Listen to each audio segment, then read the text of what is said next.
Welcome to the Rockets Collective podcast. I'm one of your hosts, Ali Khandajani. Other two hosts here today will be Kelly Eco and Will. Brad is unable to join us today, so we're going to hold it down to three of us today. Talk some Rockets Summer League, talk some other interesting stuff that we saw throughout the last week. And we're here to take your questions and talk to you through the chat as well. So make sure you like, you subscribe, wherever you get your podcast. If you're watching on YouTube, make sure you're taking part in the comment section, watching live with us, interact with us.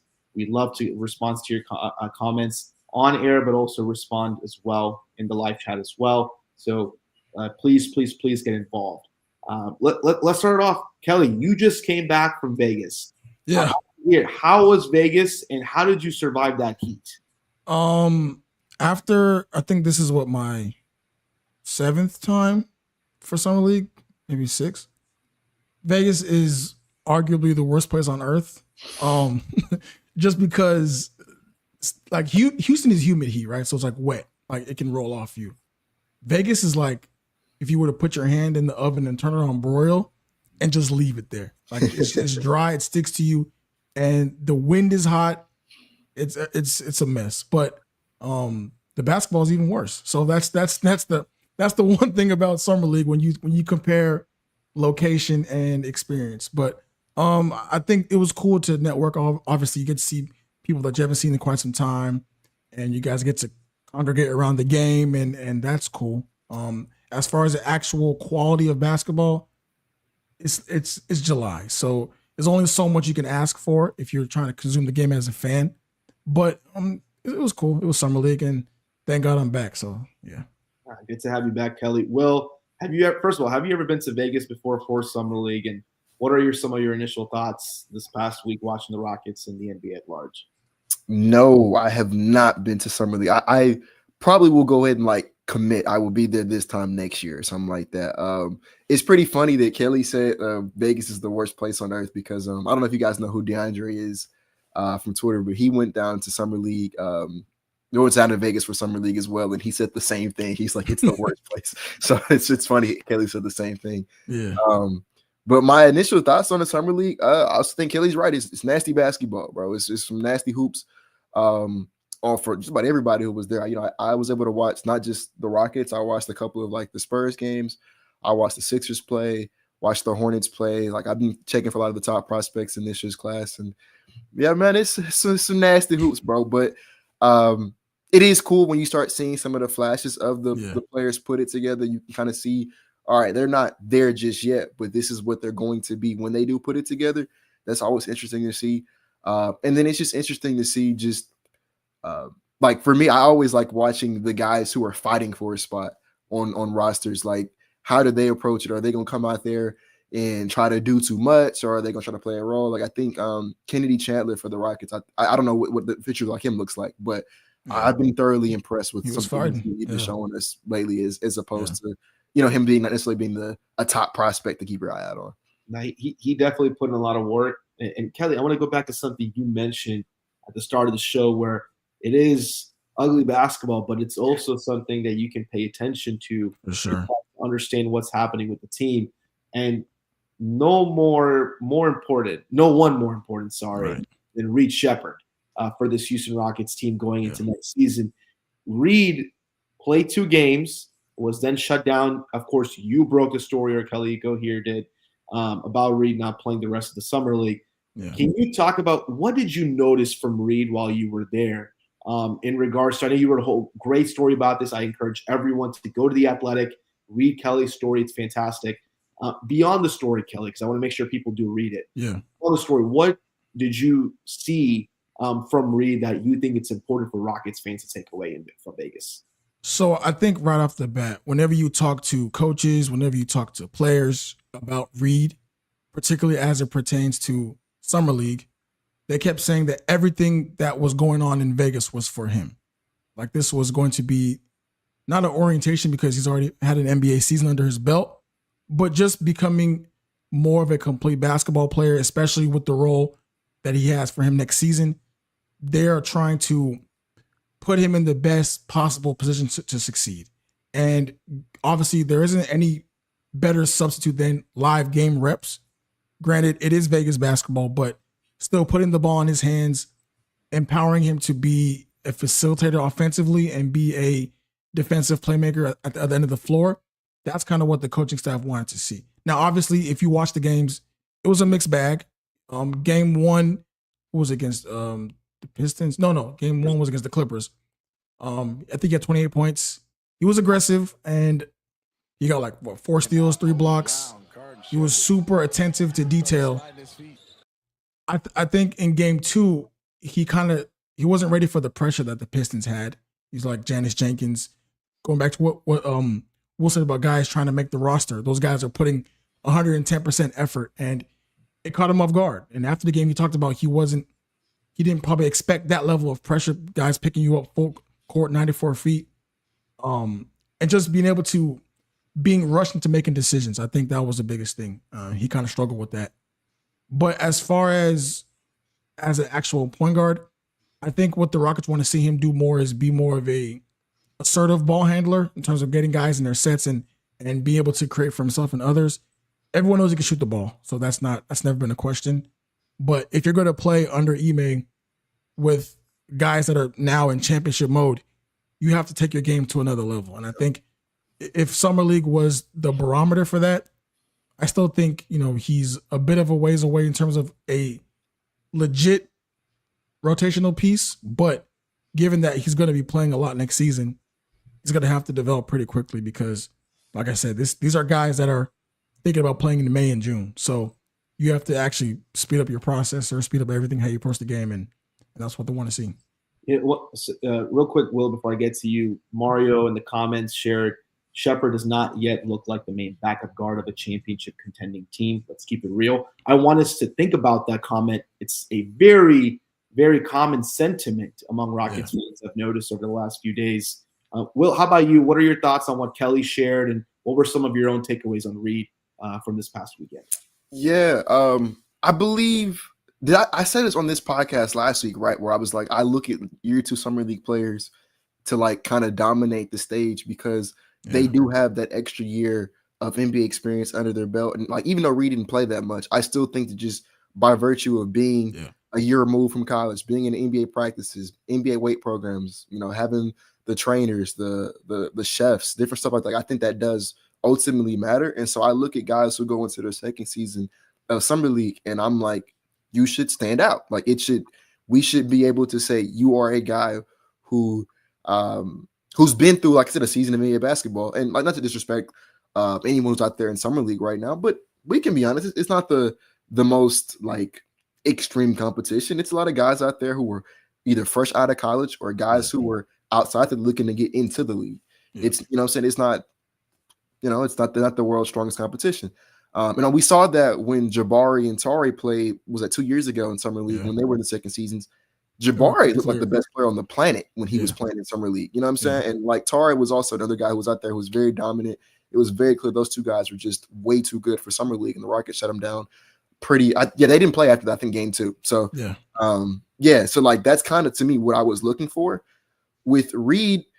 I'll say that first game, it started off kind of rough from a scoring perspective, right? Because I think defensively, I thought he was amazing game 1. I had the stats pulled up. He had 4 steals and 3 blocks, and that's one thing that reached out to me was how he was competing on that end defensively. He was not getting picked on. As a matter of fact, I would say I don't think it was a fact. He was excelling on that end. He was making game-changing plays on the defensive end. And that's the thing a lot of the Rockets fans were kind of concerned about was, would he be too small to play defense? And I always say, I think defense is just effort. And I think you saw from Reed, he wanted to play defense and he played really good defense. And then the playmaking, I know he had 4 assists, but that's because we had a bunch of guys out there who couldn't really shoot once Reed passed in the basketball. So, but he made a lot of really good reads. He was making a lot of great skip passes, a lot of great dump offs, different stuff like that. He had a really nice lob to and follow Deontay as well. Just the court vision was there. He was just missing the scoring aspect of it. And then he did turn that on a little bit in the second half of the game. So it was all right, cool. We'll kind of just build off of this and go into game 2. But unfortunately in game 2, it wasn't really what you were expecting to see from him from a scoring perspective, because I had the stats pulled up. He did. He finished that game with goodness. I just had it. Okay, I guess it just disappeared. But bottom line is he did not look as good in the second game from a honestly from either scoring or playmaking perspective. It was a bit rough. I will say, not to make excuses for it, because I do think he should have played better. But I do think it looked like he was a little bit hobbled at times. Right? There was times where I was like, he's not getting back in transition, or he's not like putting it. It's like he's putting as much effort into the play as he could. And I'm wondering, is that because they shut him down for a reason. So I'm kind of wondering if that calf strain was bothering him to, a degree that was a bit more than what we knew. But at the same time, though, like, I still think that he should have looked a bit better than what he did look in that second game, like I said, especially from a scoring perspective. Right. And I was really, really hoping that we were going to get to see him in a third or maybe even a fourth game to kind of see which version of him we were going to see, like, moving forward, whether it's the version we saw on, was it Friday? Was it Friday when he played against the Clippers and he looked really good, or were you going to see the version of him that was against the Pistons where it's like, okay, maybe this guy is not as ready as we think he is? I was hoping to kind of see a third, maybe a fourth game to kind of split the difference there, because I'm not going to say I'm concerned based on what I saw, because I do have a large sample, which I'll read out in a second. Yeah. But if we did go into a game 3, game 4, and it was more like what it was the second game against the Pistons, where it's like, okay, he's struggling to just make routine shots. The playmaking is where you want it to be. I would kind of be a little bit concerned going into the regular season. Like, okay, is this guy ready? What do we need to do to get him up to speed? But and I'll end my playing by saying this. Like I said, we do have just the 2 games of Summer League this year where it was very up and down for Reed. But like I said, I do want to acknowledge that it's just a 2-game sample size. In last year's Summer League, he averaged 20 points per game, 5 rebounds per game, 5 assists per game, 4 stocks on 57 true shooting. In the G League, I think that was 3 games. He averaged 31 points per game, 8 assists per game, 4 rebounds per game, 4 stocks per game, on 64 true shooting. And in his, I believe it's also 3 starts as a starter. Yeah, 3 starts. He averaged 20 points per game, 5 assists per game, 3 rebounds per game, 3 stocks per game on 64 true shooting. So, like, composite it all together, like, should we be, like somebody asked, should we be concerned about him as the backup point guard? I'm going to say not yet, but I do think that we need to, like, take into account, like, he did struggle a little bit of time in Summer League. So that's just something to monitor going into the season. Yeah. So I want to bring up something that, Will, you just mentioned about the fact that he did not dominate. And just to kind of aggregate some of those stats from those 2 games you mentioned, 7 of 22 combined from 3 those first 2 games. He had 9 total turnovers, 6 in the second game. That's when he was seeing a lot more of that full court pressure from Detroit, a lot more of that aggressive kind of blitzing defense. He was doubled a lot off of pick and rolls, off of screens, and he had to, and we'll do a breakdown later, a film breakdown on some of those passes. He shot 44% on volume. And the good thing, though, for me was Ime Udoka talked a lot about the fact, even on TV, that he wants to see Reed develop as somebody who's not getting played off the court. That everybody is on the court for them in the season is somebody who can be good defensively and compete. Well, he had 8 steals and 3 blocks. There were moments, I did not clip them for our show today to show on a telestrator, but there were moments where he took bad gambles. And I'm like, man, like, they're treating you like another coach on the floor, and you took some really bad, like, angles and to be able to kind of take a ball away that really wasn't going to be a steal for you anyways.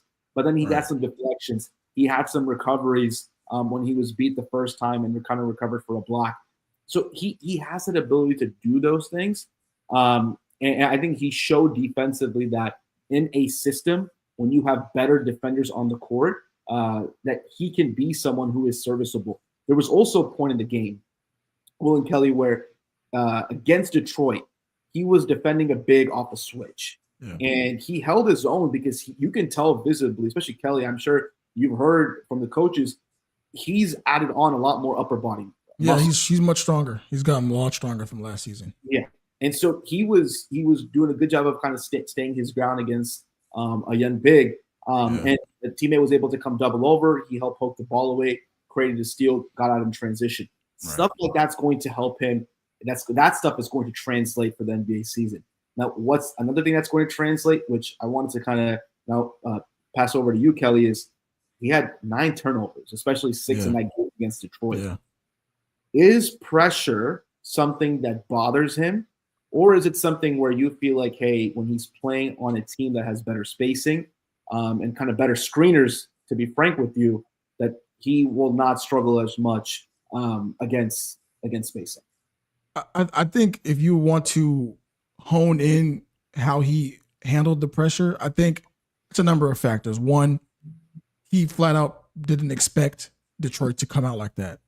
Number two, the players around him, obviously, it's much easier to handle pressure when you have the proper release valves and floor spacers and rim runners. And if you want to be honest, this Rockets Summer League is probably the worst we've seen in quite some time. And that's probably a good thing, because if you're talking about the Rockets as a true contender now, typically contenders don't have the best Summer League teams. That's how it's always been. But for Reed, just trying to see how he handles that pressure, because we all know that Ime loves Aaron Holiday. We know that veteran experience, he can always rely on that.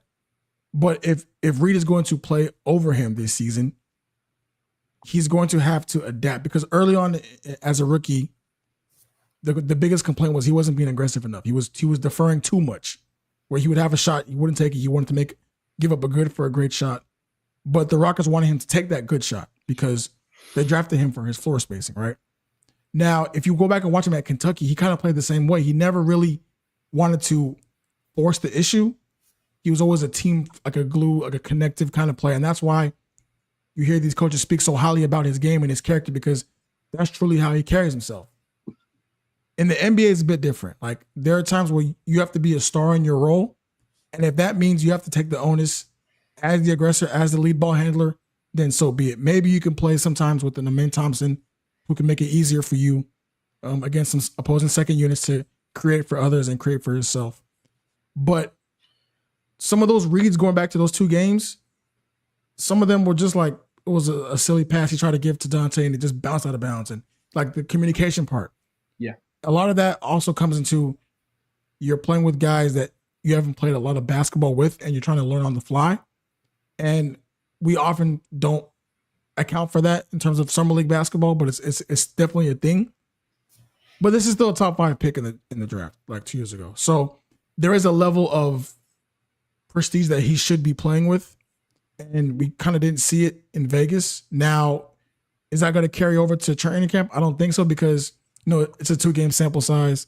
We've seen him against NBA competition. I remember going back to the Clippers game and the Lakers in April, when those teams were trying to fight for playoff seeding. He played it very well. Against the Thunder, he played it very well. So I do think that he can handle that pressure. It's just going to be about adding to that experience, adding to your catalog of seeing how defenders can pick you up at different points and playing around it. It's going to help with LP. It's going to help with Amen and having those, especially having Kevin Durant. So I do think he'll be okay, but this was just a bad basketball in Vegas. Will, do you think there are things, as Kelly just talked about, do you think there are things for Reed that translate to winning? I mean, you're a roster now that's trying to compete for a championship. Were there things that you liked, at least from those 2 games, where you're like, hey, this translates well for him to be our backup point guard? Yeah, like the playmaking that he displayed, especially in that first game, like, to me, that is real. I think that's the example of, you have to watch the game and not look at the box score, because I don't think those 4 assists show you how. A number of great passes. Those guys just he had so many good passes, so many great skips, like crazy lobs. Like, he had some real brilliance with the ball in his hands, making passes at different points in time throughout that game. It's just, like I said, he was playing with guys who aren't the best, so it doesn't necessarily result in assists. But those corner threes that were going to Nate Williams are going to go to Dorian Finney-Smith, who was a guy who shot like 41% from 3 on corner threes last season, right? That's going to be Jabari Smith Jr. next year, right? Instead of his pick and roll partner being Fali Deontay, it's Alperen Sengun, Steven Adams, and Clint Capella. Like, he's going to go from guys who are fighting to get into the league to guys who are like starring in their roles in the league. And I think that makes a big difference for him. The part for me that was, I guess, a bit discouraging, it was the scoring, right? And not saying, because he did, like Kelly's right, he did face a lot of defensive pressure, especially against the Pistons. But there was also some shots where it's just like, no, these are just kind of routine shots that you just missed. It's like I said, I'm not necessarily concerned, as in like ring the bell. He may not be the guy. Did we make a mistake? I'm not there. Yeah. But like I said, I wish I had more sample to make a conclusion off of, because I don't have enough right now to feel confident one way or the other. I will say this is, two things for the people out there who are concerned about Reed, or is he, being cast in too big of a role for him yet? We're asking him to play backup point guard. And if you like, you want to feel about Fred VanVleet, he's a year older, making less money, but I don't think Fred VanVleet's going into next season. He played 35-ish minutes a game last season. I think he's still going to play north of 33 minutes per game next year. I think that's still going to happen. So like that, that's point guard minutes going there. I think they're going to still see a healthy amount of minutes with Amin Thompson at the guard spot. And I think he actually will lead our team in minutes next season. And so we're asking Reed to be the backup guard in like 15, maybe, high end 18 minutes per game. And, one thing I've been saying a lot is, like, if you don't have the faith that the guy that you drafted number 3 overall can't even give you 15 minutes a night as the backup point guard, then you shouldn't have drafted him. And I think the Rockets do feel confident in him. I think there's a reason they drafted number 3 overall. And so, like, we're not asking him to do something, that's just complicated or, just crazy difficult. We're not asking him to be the starting point guard of a contender. Right. We're asking you to give us a quality 15 minutes a night, which I don't see why, when he's around actual NBA athletes, NBA personnel, that he won't be able to impact the game on that level. And then if you're somebody who is like, well, no, I don't think he can even do that for you. Was it Kelly or I'm sorry, I think Kelly said it about Aaron Holiday. I don't know too many guys out there on the market right now for, because we're working with vet minimum money right now. That's pretty much all we can give out as vet mins. Right. I don't know too many vet minimums that are better than Aaron Holiday, right? Like I don't. Like, I know Malcolm Brogdon's a pretty popular name out there. And I love Malcolm Brogdon's game when he was with the Celtics, but that was 3 years ago. Yeah, it's a long time since then. He's had some injuries that have kind of zapped him of the player that he once was, and even though he may get back to that player, he's kind of the definition of injury prone right now. So I'm not sure that he, at this point in time, is better than Aaron Holiday. I can't say that with confidence. I can't tell you that. Was the Anthony Melton same thing there? Injuries have kind of zapped him of his game. I don't know if he's better than Aaron Holiday right now. I think people kind of underrate Aaron Holiday as a guy who is, 6'2", 6'3", can shoot the ball at a decent clip, can defend at a decent clip. He knows his role. He plays his role, and he's familiar with our guys and with our system. I'm not really sure you'll find a better, replacement guard for Reed that's not Aaron Holiday. And like, hopefully we don't have to get to that. Hopefully Reed's just the guy and he's ready for it. We don't have to, worry about is Aaron Holiday ready to play backup point guard. I want to put Reed on the side for a second for both of you. I'm going to chime in on this part too. Is the Rockets backup point guard, should that player be focused more on shot making, or should that player be more focused on shot creating? And I have some thoughts. I want to hear from both of you first, and I'll share my thoughts. Should Reed, should Reed or whoever is going to be in that role, should they be more focused on that shot creating, or should they be focused more on the shot making? Given, as you talked about, Fred probably still going to play heavy minutes. Right. Point guard going to play 15 to 18. I'll start with you, Kelly, then I'll go to you, Will. So if you are looking at where the Rockets struggled last season in the half court, it comes down to making shots, right? So if you are bringing in Reed, who is thought to be this great shooter, I think his primary goal, and that's why the Rockets were pissed off earlier in the season, was because he wasn't shooting. Like, they want him to make shots. I don't think they're expecting you to go out there and be a all-star level creator, because you're with 6'2.5", you're still growing, trying to get stronger. This is the NBA. It's incredibly physical. They just want you to be confident in your shot taking and your shot making, because that opens up the floor for everything else. We've seen how great three-point shooters can make the game easier, open up another layer of offense for guys around them without just by their sheer gravity. So I do think that shot making for Reed as opposed to shot creating, because I think he shot 33.8 from 3 last season, and that's not really an accurate, in my opinion, descriptive of how he can shoot, because the role was inconsistent. So, if you get in the game and you go 1 for 3, that's 33% already right there. So I think for him, it's going to be more important to make those shots as opposed to create, because they have enough creators. They have Alp, they have Amin, they have Fred, they have KD now. They have guys that can create shots. So I do think it's going to be on spacing the floor and hitting those threes. How about you, Will?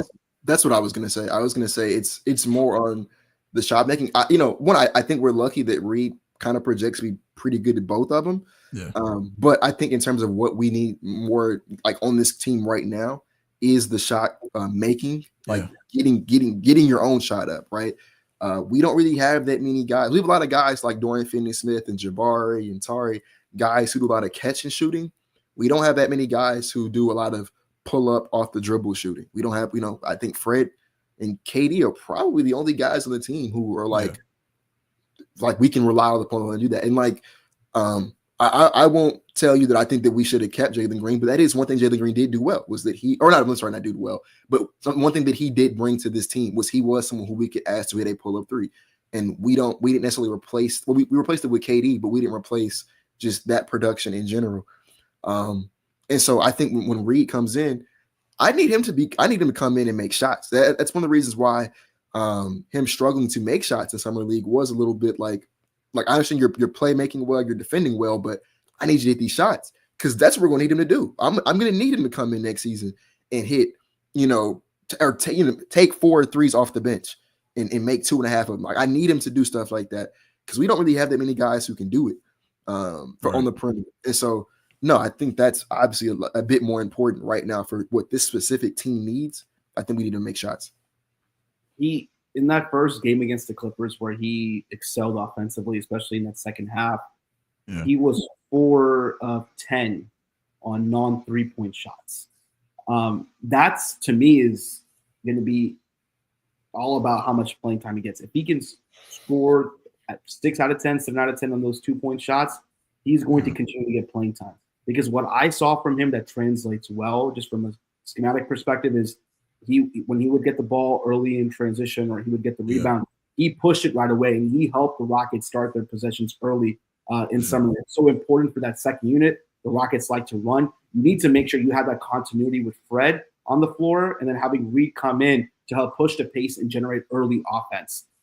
That's going to be key for him. Second thing is defensive pressure, creating offense as well. He was able to get steals and tips and push ahead. You have a lot of Rockets athletes in that second unit, and Tari and others who like to just attack the sidelines and the rails or attack the middle of the floor. Having Reed to be able to make those passes and push early and being able to make that lead pass is also important. So I think shot creating for him will help. But as you mentioned, the shot making is key here. He was aggressive on those threes. There was a few possessions I'll show here in a moment on the telestrator. Came off a pin down, had a screen and roll at the top of the key. Defenses knew he wanted to take the shot. That's the key here. If we're talking about him being a shot maker, he has to be ready for defenses then to swarm him. The Pistons game, for example, with the ball pressure and then off the ball having 2 guys converge on him as soon as he crossed the perimeter, he had to make those passes where when he was taking shots, they weren't necessarily the most high-efficient shots, but he was being aggressive. And so I wonder what that balance is going to be like for him in regards to taking those shots, making those threes as we saw, especially in that Clippers game, and then also being someone who can generate some shot attempts for others. And real quick, guys, I want to show go ahead, Will. Go ahead. I want to know one thing that what you just said, too, about the way he's guarded. That is one thing that, that like, even when he struggled at times last year, Reed was still guarded like he was a threat to shoot the ball, like a real threat, not just a guy who can make a shot. Like, they were guarding him like he is a 40% shooter. And that matters because a lot of spacing, I think I always mispronounce the OKC head coach last name, but Mark, whatever. Daigneault, yes. I always mispronounce his last name. One thing he said, and I completely agree with him, is spacing is a lot more about reputation than percentages. And the proof of that is Reed Shepherd and then, like, for example, Dylan Brooks last season. Dylan shot 39.7%, 39.8%, something like that, like almost 40% from 3. But defenses don't respect. Defenses never guarded him. And I mean, what you're supposed to do when they don't guard you is you make them pay, which Dylan did do. But like, that does hurt spacing. Just because you shoot 40% from 3 does not mean you're providing spacing. I love Dylan to death, but he wasn't providing spacing because defenses didn't guard him. Reed Shepherd, even though he shot 33% from 3, defenses guarded him. That guy did not get left open. And so, like, obviously we need him to take and make those shots, but just inherently being on the floor and having that gravity as a shooter where defenses aren't leaving you open, that is going to make a difference for men, for Sengun. And then we introduce Katie into the fold like that. It's going to make a difference for those guys. And so I think that is important to note. Yeah. And only real quick, too, before you get into your breakdown. Defensively, going back to his defensive playmaking, there was a time where I think they came out in zone and they had Reed essentially as the low man, and being able to toggle between having him higher up and then, lower back because of his ability to play on the ball. I think if he's able to play well in zone, it makes a lot of things easier for Ime because everyone knows that NBA teams are going more and more with zone, and the key to having success in the zone is having guys that can create havoc. And one thing Reed does well, even though he does take a lot of gambles, he has a unique knack of timing for the ball. And I think teams don't think that because he's has a short wingspan that he can get to the ball, but he's actually very quick, kind of like an NFL safety in terms of how he times the ball and goes after it. So I want to see how that translates to actually playing a zone with a man Targe, but because there are ways I know I was talking to the Eastern Conference staffer, and he compared it to how the Heat used to use Kyle Lowry in the zone, and because of his ability to create havoc and box out and crash. And there was a moment where Reed actually did that. He boxed out the big man for Detroit. That was hilarious. But just seeing how aggressive he can be defensively, I think should help to bridge the gap, even if he's not, hitting 3 threes a game. I think, Kelly, that's a fantastic point. It's making me want to go back and look at some Kyle Lowry film with the Heat, because you bring up a great point. They had length on those teams that went to the conference finals and finals every single year. And Eric Spoelstra, even more than Ime Udoka, loves playing zone and hybrid zone. And I think Boston, when Ime Udoka was there, and Miami were the two biggest biggest introducers, I would say, of zone defense. I think it's a good thing for Rockets fans who are watching this. If you're interested to seeing, hey, how can Reed be used defensively, go look at some Kyle Lowry tape as Kelly talked about, and even maybe looking at Peyton Pritchard, some of their smaller guards in the Boston days, and see how Ime Udoka would use those smaller guards in zone or on off-ball man-to-man coverage. Real quick, before we move on to some other Summer League finds, I wanted to show – I have some clips. I'm going to give a big shout-out to Rockets Clips on Twitter, because they were the ones who put this passing compilation together. Big shout-out to them. I want to go through a few of the clips from there and just talk about some of the things I saw, at least. And so, by the way, Rockets Clips, their ad is Rockets_clips. They post clips, I feel like, of every key play. But they was watching that nasty Summer League game yesterday. I don't know how they was watching. They're dedicated. They watched it, so shout out to them. So shout out to them. I'm going to just play some and go through some clips, and then Kelly will also, if you guys see some things we're going through it, please chime in and we'll talk about it. Kobe Brown, Garden Shepherd. Okay, I'm going to turn the sound off so we can kind of enjoy it. So one thing I saw a lot in the Summer League, at least for Reed, was he struggled getting separation, not necessarily because of his ball handling and the physicality only, but because his bigs sometimes were not the best at setting the screens, and they didn't have the best rhythm for him to come off and do things. So you saw a lot of what you're about to see on this clip, having to use his kind of ball handling to get past that big. And so we're going to see that here, where he comes off the screen, right? And immediately he still has the guy on his back, and then he has somebody who's playing high coverage. And on the weak side, you see two guys. And the thing with Reed is, one thing I want to really give him credit for, and you'll see this in every single clip, when he comes off the screen, he's not just reading his big, he's reading the low man right away and seeing what's going on. Can he take the middle? Can he go to the side? What's happening here? In this case, he cross court to Neil Williams, right? Yep, he's just kind of serving what's going on. Somebody in the dunker spot baseline contains a defender, makes that cross court pass to Nate Williams. Now, Kelly and Will, I'm going to ask you. This is not a knock on Jalen. This is just a straight up fact. Besides Fred VanVleet last year, who else on this team could make a consistent cross court pass? Who was a guard? Amen could do that a lot. He did that a lot last season. But that was one of Jalen's weaknesses. And this is something that Reed has shown constant time and time that he can constantly do. And so I want to give props to Reed, because he will not make this pass until he sees that passing window open. But he is consistent with that shot. There were some off kind of passes that just comes to do with chemistry and not playing with some of these teammates a lot. but he can make that cross-court pass into the shooting pocket, and that was really impressive. For three. Going back to what you said about Dante and the relationship with Reed and Dante, there were a number of times where Reed was trying to tell him where to be offensively. And if you go back to kind of how the Clippers are in the kind of like a fake zone, there were instances where they were doing a DHO and Reed would kind of duck under the big because he knew that if the angle wasn't good enough, defense could just pinch and block that off, and he would have to work harder for a better shot. So it's going to be really important to work with the likes of Alp if they're playing small, with Jabari at the big, Steven Adams, who's a great screener with the angles, Clint Capella now, who's also there. That relationship is very underrated because as the big, you are the conductor on the floor, so you can create spaces even when there aren't any. And I think that's one thing where they struggle to do in Vegas, and that's why, as you can see, there's two guys on the ball because the angle that Dante it wasn't good enough. So it's going to be a big thing for them for Reed next season for sure. And I do want to highlight this clip because it wasn't Dante who made this play happen. It was Reed. Let's go back, Kelly, like he talked about the contact on the screen.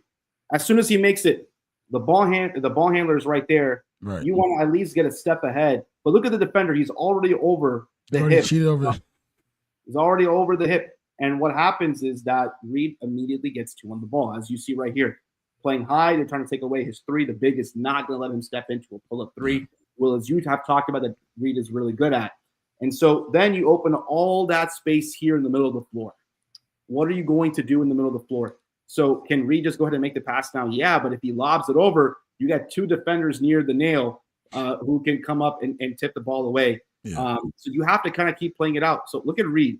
Look how he still moves to the side, but moves north to south at the same time. He moves to the side, makes sure he drags the defenders with him. Then he finds the low man and he sees, okay, is the low man here or is it here? Well, he's helped over, but this other low man, because the shooters are here on the sides, he's gone ahead and stepped in. And there's an open shooting pocket, wasted the last possible moment, finds that pass to Dante for the alley-oop. So, like I said, he's at least making those tertiary reads in the half court, which I think is very important. A lot of these examples here, like here, Nate Williams, where he's making those cross-court passes. Now, here's a good solid screen, all right? Good solid screen. He comes off. He has separation. Now he's like, okay, good. I can be fast and attack the feet of the big and maybe get a one-on-one, get to the rim. I have Dante who's about to roll to the rim, and I have guys who are helping off my shooters. So let's look at what Reed decides to do here. He comes off. They're converging on Reed. Look at the corner. Wide open. Finds Nate. Nate doesn't take the shot. Drives in. Eventually gets a layup and a follow-through to go through. But those are the types of things I think will translate, just being able to make these decisions. Look, another example here. That's a beautiful pass, bro. Beautiful pass. Let's watch that again. That's such a good Two pass. guys on him. How does he even see the guy in the corner? It's a It's a natural point guard. One-handed point guard. Yeah. Man, so many of those misses off his passes, man. It's crazy. Here we go. Here's a rescreen. I like this a lot. Okay, you're going to be physical with me. That's fine. I'm going to get a rescreen. And I'm going to come off. I'm going to go to my weak hand. This is a weak defensive coverage by Detroit, trying to play his left hand. Look at this. Even though he's driving left, look what he does. Makes another great pass to the corner. You know, it's just these small things that, you know, do an excellent job of really kind of getting him open and doing those things. So that's pretty much it for me. I wanted to make sure that we kind of highlight some of these things from a passing perspective that really do show him to be a good creator. Now, ultimately, as well you mentioned, he has to be able to hit his shots. And I think he's did well on the creation side. I'd like to have seen him more consistently make those pull-up threes. But I think, in my opinion, when you're seeing him in a situation where he's around better spacing, he will be able to do that. But the Detroit game, you know, does bring about some questions, right? Ball pressure when he was guarded by guys who were 6'5" or had long wingspans. That's the game where he had 6 turnovers. They were rushing him, trying to be disruptive in the passing lane. He wasn't able to get as much separation off those pressures and isolation. And then he is a really smart basketball player. But if you're constantly pressuring someone and they have to make decisions quickly or quicker than they're more used to, that's what causes issues. And that's something Reed will have to get better at over time. Having more strength helps with that. But you have to be able to do other things, and that's where practice comes into play. Yeah, I think that's going to go. It goes really hand in hand with the strength conditioning, because if you go back to that Detroit game, some of the reasons why he felt, I guess, frustrated was because when he would cross half court, there were times where if you turn the corner with force and strength, you can actually get by those guys, because these aren't NBA level defenders that are coming at you. So if you're able to overpower them and fight through that pressure, then you can get to your second and third reads. But a lot of times he was stifled at the beginning, and that kind of, anytime you have the mental games and players are yelling, "Give me that," like early on, that stuff kind of builds up, and it can affect you if you allow it to get to you. So I think a big thing for Reed is continuing to become stronger. Upper body strength, hand strength is a big thing, and being able to have that force. Like if you watch a man, the way he has the ball, he's not the best ball handler himself, but the force and strength he has, you're not gonna like strip the ball from him. You're not gonna pressure him like this. So getting to that level, and obviously it's a big height difference, but there are ways where he can improve from a physical standpoint to make everything easier, for everyone else. And granted, Kelly, even back to the Clips, there's a reason why those corner passes were open, because that summer league team was not a good shooting team. They were willing to give up those threes, but you can't do that in the regular season against Dorian Finney-Smith. You won't be able to do that against Kevin Durant, against Tari Eason, Jabari Smith, who will be in the corners, who are some of the Rockets' better three-point shooters. I want to finish up talking about Reed and talk about some other stuff from Summer League with this question here from Mario. What is plan B in case Shepard is not ready for a bigger role this season? Let's say we get to January. In-season tournament has gone on. Yeah. You've seen enough time from Reed. It's clear that he's good, but he still needs time. Yeah. What do you think the Rockets will do now, especially that they have only 13 players on the roster? Kelly, I'll start with you, then I'll go to Will. Well, the answer is Ime's number one option, which is more Fred. I mean, Fred played a crap ton of minutes last season.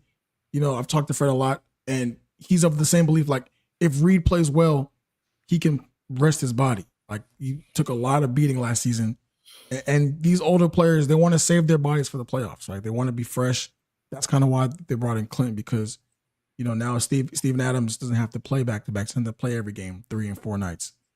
So if Reed plays well, he can play less. But if he was to struggle, Ime is going to go to Fred Moore, or is going to bring Aaron. Do I think that's the best thing? Probably not. I think it would behoove them to get Amen some more on-ball reps as a lead ball handler, because now there's uber spacing around him. So I think that could be a thing. They could even stagger, kind of how they did with James and Chris long time ago.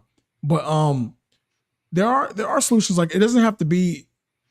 I don't think it's a make or break thing that Reed has to just come in and be this voila guy, because they have enough depth where they should be able to sustain even if he's not playing.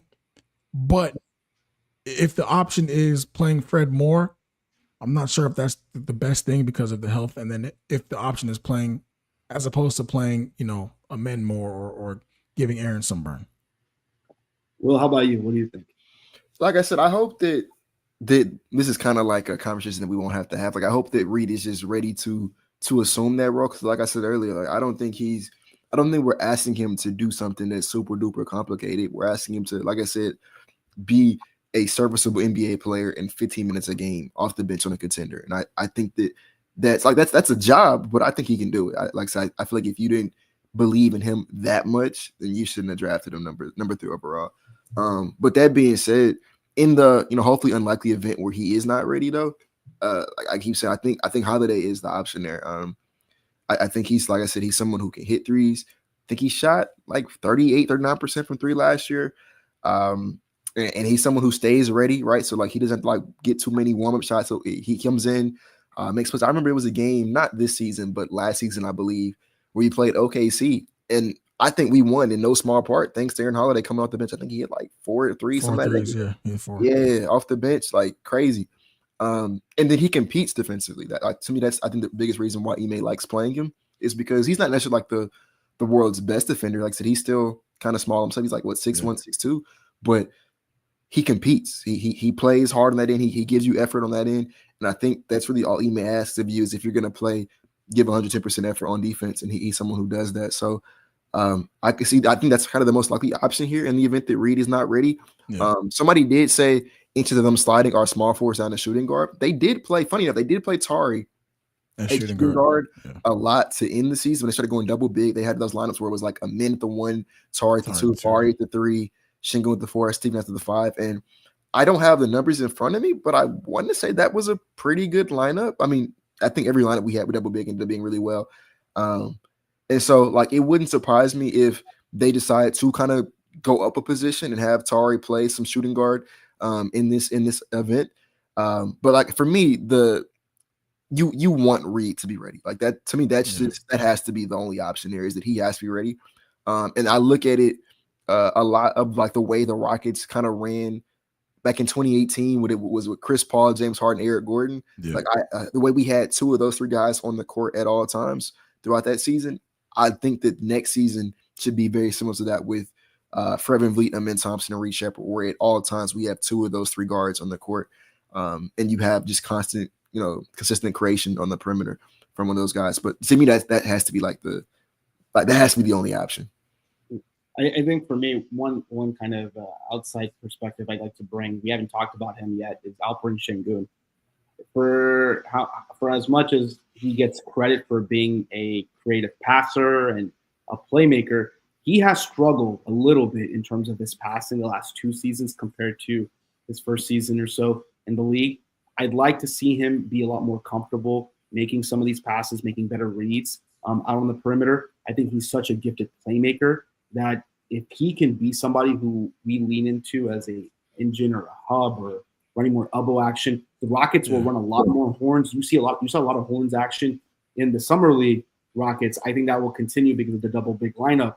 If Alperen Sengun can continue to excel out of horns, I think that's really going to open up a lot more for this team and take away responsibility for Reed, especially with the second unit, because then you have Alperen who can kind of be that hub for you on the elbow, and he's a much better screener than some of these younger guys were for the Rockets Summer League right now. So just another perspective, I think Alperen can hopefully take a step up and be a good playmaker into the season. So we talked a lot about Reed.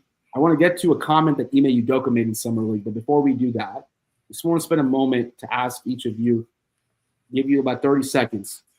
Any other players that stood out to you from this Rockets Summer League team that you want to give a shout out to, or you think have a shot at competing for an Exhibit 10, a two-way contract, etc., for the Rockets going into training camp? Will, I'm going to start off with you, and then I'll get to Kelly. Yeah, I said earlier, Kennedy Chandler. He looked really good in the games that I did watch, and I didn't watch yesterday's game once they said Reed wasn't going to play. But I want to say, yeah, he played pretty well for us. Yeah, he had 22.7 assists in that game as well.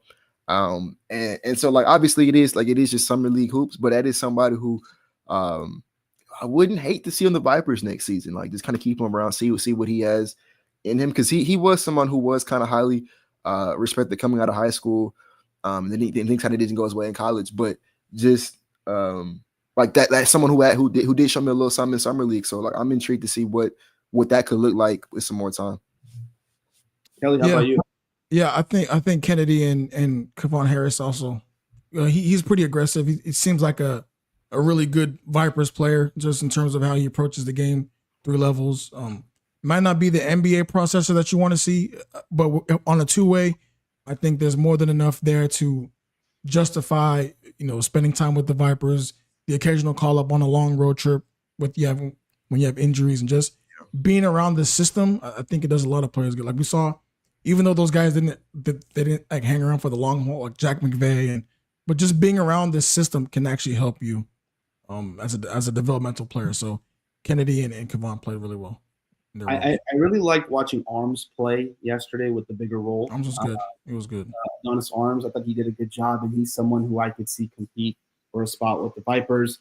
He has previous experience as well. So I think he does, who can kind of play a role. But Chandler is very interesting because with a team that has a bunch of bigs and wings, you want to see how they can develop maybe some guards to come out of their G League roster and maybe potentially contribute this season, next season, or seasons down the line.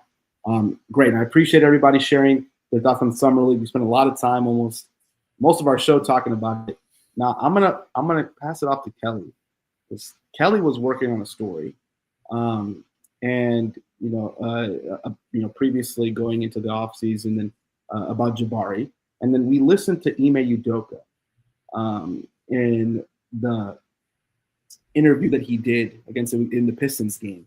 And he mentioned something interesting. And I want to have Kelly read a quote that Ime made during that segment that he did, and just have a quick conversation about what our thoughts are on that. All right. So what Ime said, because I was at the game, he said something to the effect of, he was talking about Jabari Smith and what his role would look like next season, and he was praising how he was able to create his shot against the Warriors, right, when the Warriors went zone, and how he was able to get that shot off and how it should look next season. I found that interesting because if you look at the totality of Jabari's career, I think this season he took the least number of mid-range shots in his career. And now obviously he took slightly more threes and that's the rim, but that Warriors series, it was really about almost the erasure of his role, like as a player. Like obviously he lost his starting spot to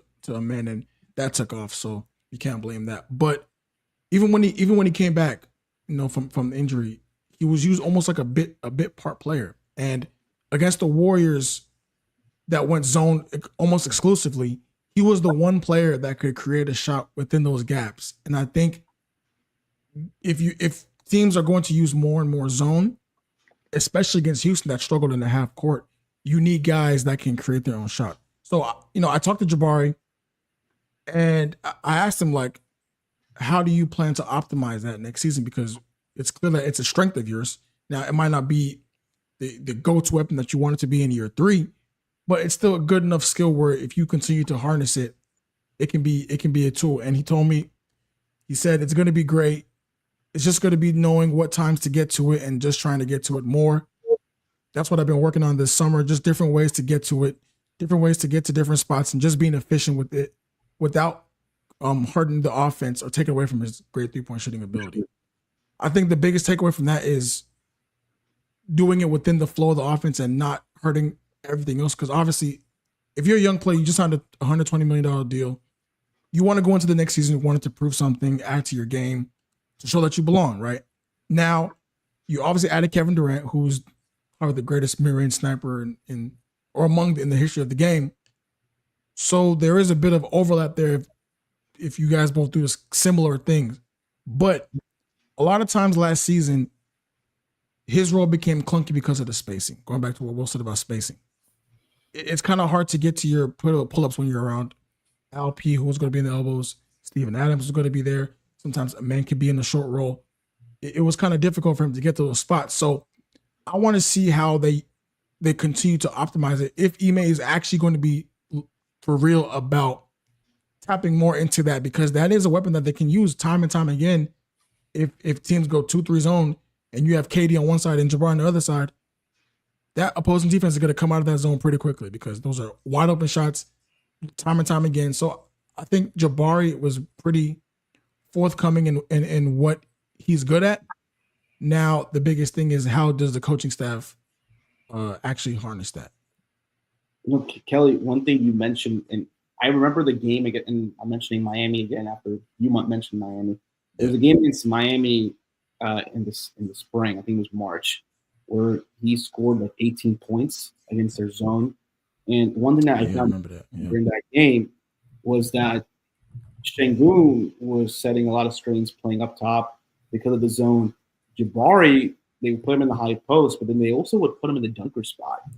And what I thought was interesting in the dunker spot is he would pick his spots to be able to kind of migrate to the three-point line, right, or then migrate out to the high post, get some quick shots, knock it down. And if you look at his numbers, Jabari is a very good shooter when he doesn't think about it. When he gets the ball, he's open, he's already set, or without kind of like less than a second with the ball in his hands, he's very efficient at his shots. I think from mid-range, he's like 48 to 50% on mid-range shots when kind of left open, 40% open catch and shoot threes. So clearly he is that one of those really good floor spacers you have. And if you allow him to maybe come off of movement, I think the part of the quote that stands out to me is different ways to get to different spots and just being efficient with it without messing up the offense or taking away from my great three-point shooting ability. I think that game is a perfect example of that. He was playing the role they wanted him to, allowing the stars and the guys who are going to handle the ball to be involved in the action, and then reading the defense and then getting into those gaps. When he gets into those gaps, his 6'11" size, long wingspan, he can get that shot off over any defender. And I think that's a good example. And maybe the Rockets are going to lean more into that going into the season. So I'm glad you were able to share that quote. Well, what do you think about what Jabari mentioned? I think he has to kind of take that leap for us this year because, I mean, one, he's getting paid now. Like that, he didn't get paid like some crazy amount of money. Like he's getting paid like 6 man, maybe like 5th starter kind of money. So like he's, it's not the end of the world, but he's getting paid though. You know what I'm saying? And so I feel like now that like you're getting paid, the Rockets have invested in you and your future here. It's time to kind of take that leap. And I guess I've been labeled the Jabari hater for really pointing it out, but up until this point, when we're about to go into year 4, and for someone who was advertised as an elite knockdown shooter, he hasn't shot even league average yet. Right? He's been 1-2% below league average all 3 years of his NBA career so far. Especially being a volume shooter. Yeah, and feel like you want to feel about it. We're not asking him to shoot crazy movement off the dribble threes. He's for the most part catching and shooting on mostly open looks. So like I need to see him take more of a step up in that direction. The defense, I think, can take a step up as well. That's one thing that I said. I think he's a bit better at rim protection than being the switch defender that we kind of thought we were drafting. So for me, it's just like maybe he needs this extra year. Was the thing we said last year, year 4 is the new year 3. Maybe year 4 is the year where it just like clicks for him. He has Kevin Durant is like the foundation and the example of what it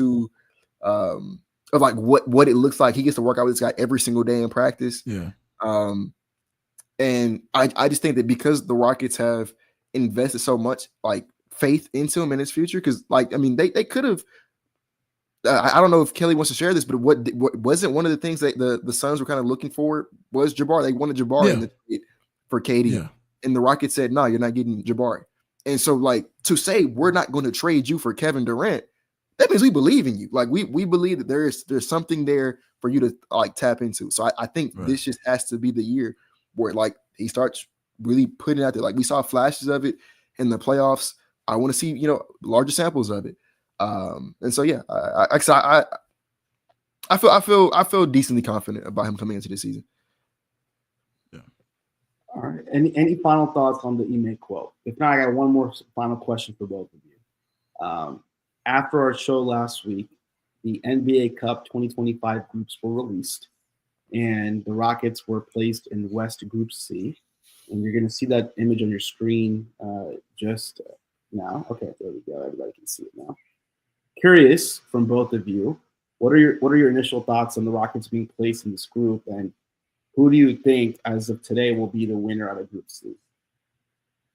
I'm going to start off first. I'll say I think it's a very difficult group because you have the Nuggets, you're going to have the Warriors there, and the Warriors are a team, the way their roster is built, if they can sign Al Horford and some other guys that can play those like a play-in type of game situation where they have to win, they have the roster to kind of play those in it to win it types of games, be a winner go home games and win it. So I think they're going to be up there. Denver, I think, is the second best team in the West, as we've talked about previously. San Antonio, and Portland are teams that are going to be scrappy. Portland's going to be one of the better defensive teams in the league. I ultimately think Denver will win this group. I think the Rockets will move on into NBA Cup as a wild card team. But that's how I'm seeing it right now. But we have a long way to go in the offseason. Kelly, Will, what do y'all think about Group C? How will the Rockets finish? Hey, the cup is still confused. Like, so you finish second, you're automatically a wild card team, right? This shit is confusing. Well, you have to have a certain record. The different, yeah. Okay, so yeah. I do think that they have enough to be finish second. It is a scrappy group because the Spurs are going to be very competitive. That rivalry is already there. The Warriors, the mental aspect of that. Denver being, as fortified as they are, they got even better. They took the champs to 7 games. And Portland had a sneaky good offseason. And if you watch them the second half of the year, much better defensively, much more compact offensively. you're starting to see what they're trying to build there. It's going to be tough, and these NBA Cup games are always weird. So I do think players treat it differently than a regular season game. So you will see some wacky, hot shooting performances. So I think they have enough to be close to first, but they're probably not going to win the group. I feel like with these kind of like tournament style things, a lot of this is, I believe, single elimination and stuff like that. Like it's a lot of like win one game, lose one game, and you're in and out the tournament. Yeah. Anything can happen. Like it legitimately would not shock me if like the Spurs come out this group, and I think that they're, just in terms of regular season standings, they might be third or fourth of the five people here. Yeah.